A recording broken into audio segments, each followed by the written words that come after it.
What if I told you that Albus Dumbledore, the man we worship as the embodiment of wisdom and light, was never the hero we believed? What if the truth is that he chose not to fight Voldemort, not because of mercy or strategy, but because deep down he needed Voldemort to exist? Everything you believed about Dumbledore's sacrifice and restraint was a lie. By the end of this video, you'll never see him the same way again. The wizarding world wants you to believe that Dumbledore was a pacifist, a man too wise, too kind, too moral to engage in direct violence. The headmaster who stayed in the shadows, letting others fight the battles for him because power was his weakness. That's the comforting myth we've all internalized. But what if that restraint wasn't wisdom, but cowardice disguised as philosophy? What if the greatest manipulator in the Harry Potter universe wasn't Voldemort at all, but the man who raised an orphan to die on command? Let's think about it. Dumbledore was the most powerful wizard alive, the one wizard Voldemort feared. He dueled Grindelwald and won. He invented spells, shaped history, and controlled institutions. And yet, when the world needed him most, he let a boy fight his war. Why?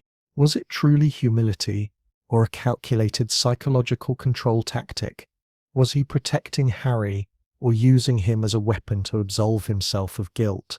The psychological evidence tells a completely different story, one rooted not in kindness, but in obsession, guilt, and control. Because when we look deeper into Dumbledore's choices, from his childhood tragedy to his mentorship of Harry, a chilling pattern emerges. Dumbledore didn't fear fighting Voldemort. He feared winning. Evidence: the Messiah complex and the need for moral distance. Dumbledore exhibits every hallmark of what psychologists call a Messiah complex, a subconscious obsession with playing savior while maintaining the illusion of moral purity. Notice how he orchestrates every major event, from placing baby Harry at the Dursleys to building the Order of the Phoenix, yet carefully avoids being the one holding the wand when the killing curses fly. He controls outcomes while appearing detached. It's not humility, it's strategic moral distancing. It's how narcissistic leaders maintain the illusion of innocence, while others bear the moral burden. He let Harry become the weapon, Sirius the decoy, and Snape the executioner. Each death kept Dumbledore's hands clean, reinforcing his godlike image as the untouchable good man. 2. The guilt trauma loop. Grindelwald and Ariana. Psychologically, Dumbledore never recovered from Ariana's death, the sister caught between his and Grindelwald's arrogance.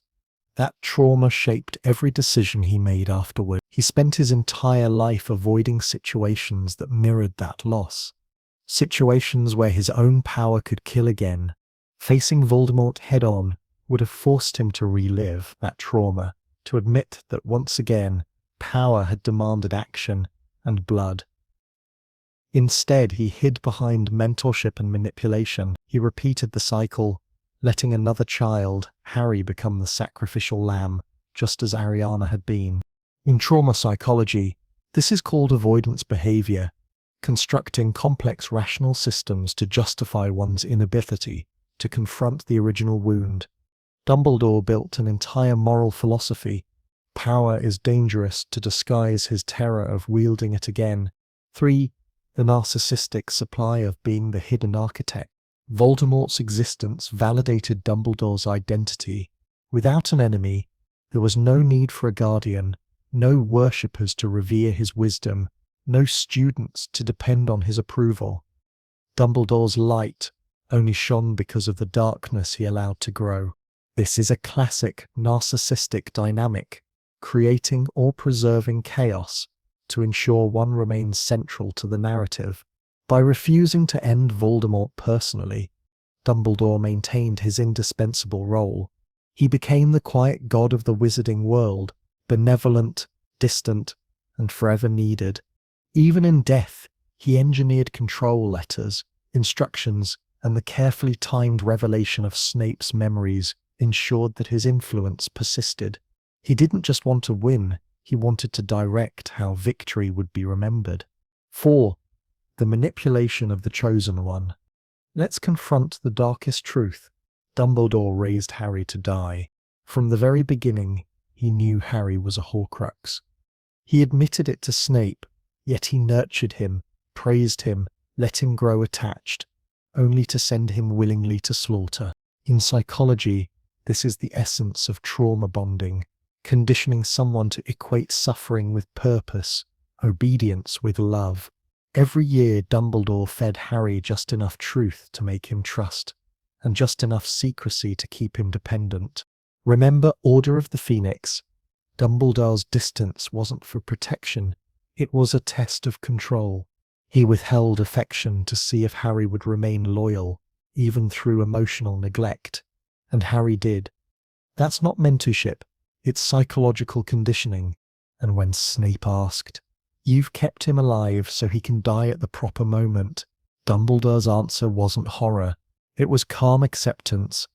That's not the reaction of a protector. That's the detachment of a strategist who long ago accepted human life as chess pieces. 5. The projection and the mirror of Voldemort. Here's where the darkness becomes inescapable. Dumbledore is Voldemort, the version who learned to hide his ambition behind charm instead of cruelty. Both were gifted orphans, both obsessed over death, both tried to control it, one through soul magic, the other through prophecy and sacrifice. The difference? Dumbledore perfected social camouflage. He learned that to be worshipped, evil must dress as wisdom. That true control comes not from domination, but from dependence. Voldemort ruled through fear, Dumbledore ruled through love, and both achieved the same result, absolute control over those who followed. That's why he never fought Voldemort, because to destroy him would be to destroy the shadow of himself he secretly needed to exist. Voldemort was Dumbledore's mirror, his reminder of the power he could have been, the darkness he once tasted with Grindelwald. Killing him would have meant confronting his own reflection. 6. The final manipulation. Death as legacy control. Even Dumbledore's death wasn't sacrifice, it was image management. He chose his own death, choreographed it through Snape, and ensured it became myth. It was the perfect final manipulation, to die as the sainted martyr, rather than live long enough to be questioned. In psychological terms, it's the ultimate narcissistic exit, controlling not only life, but the memory of one's death. His final act was not love, it was narrative control. And who benefited from that control? Not Harry, not the wizarding world, only Dumbledore's myth. The horrifying truth is this: Dumbledore never fought Voldemort because Voldemort was never his enemy. He was his creation, his externalized guilt, his psychological shadow, the darkness he could manipulate without ever admitting it, lived within him. He didn't want to destroy Voldemort, he wanted to manage him, to keep him alive just long enough to maintain moral superiority, a living proof of his restraint. Every move, every lesson, every death served one purpose: to protect Dumbledore's self-image. He turned the suffering of others into proof of his virtue. Harry's agony proved Dumbledore's faith. Snape's torment proved his strategy. The world's chaos proved his wisdom. And in the end, when Voldemort fell, Dumbledore had already achieved what he truly wanted. Immortality not through the Hallows, but through myth.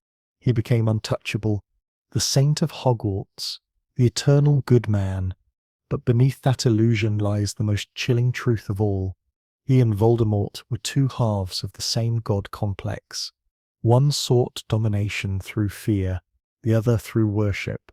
Both craved control, both achieved it. So now ask yourself, was Dumbledore ever truly the hero of Harry Potter, or was he the greatest manipulator in the series, a man who weaponized innocence, trauma, and prophecy to preserve his own ideology? Maybe the real tragedy of Harry Potter isn't Voldemort's rise, but the world's blind faith in the man who let it happen. Dumbledore didn't defeat evil, he balanced it, just enough to stay necessary, just enough to keep control. And the moment you see that pattern, you can't unsee it. How does this change your view of him? Was he protecting the world or protecting himself? Share this with someone who still believes Dumbledore was the hero, because they need to see the psychological truth behind the legend. And if you thought this was dark, wait until you see what Dumbledore's real plan was for Snape.